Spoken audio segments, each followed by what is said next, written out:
شقة مقابل إعلان. القعدة متعوبة اي عليها. والله شقة مقابل سيارة وجيك بس بلا زحمة. هل أنت كريستيانو رونالدو؟ من أنت؟ من تكونين؟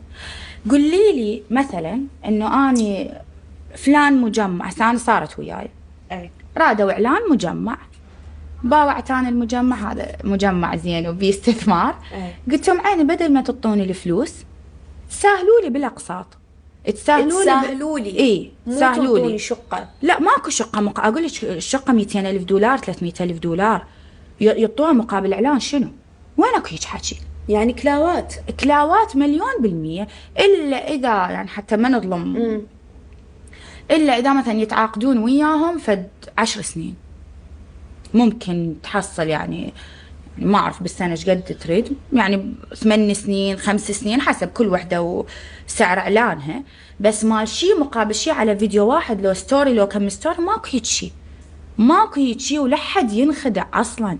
بس هي صارت مسابقات منو اللي تحصل عبالهم راح يزيد يعني شو اسمه شايفة، بس ماكو هيجي.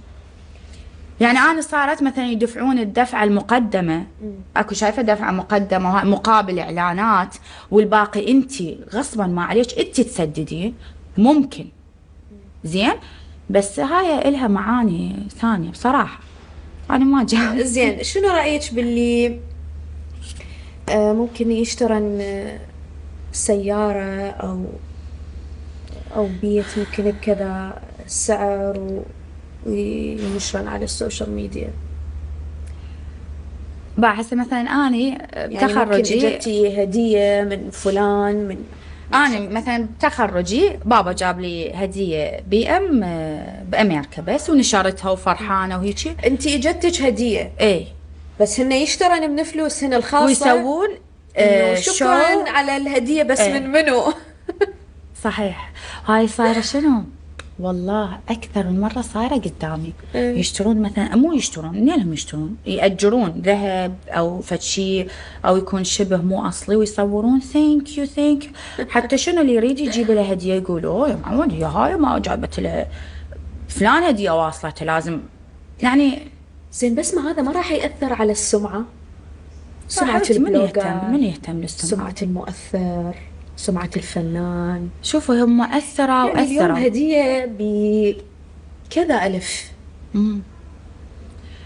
يعني باعي شوفي هو مثلا هسه أنا هدية توصلني باكر عقبة من خطيبي من زوجي هاي كلش طبيعية. من أني عافية من أني أروح أشتريها أقول يا بان ترى تعبت وهيك واشتريتها يعني حلوة شكو بيها كل وحدة تحصد ثمرة تعبها. بس أنا تجيني يعني ما شاء الله زين ما يقولون من أين لك هذا عم تلعب والله يعني ما أدري بس هي صارت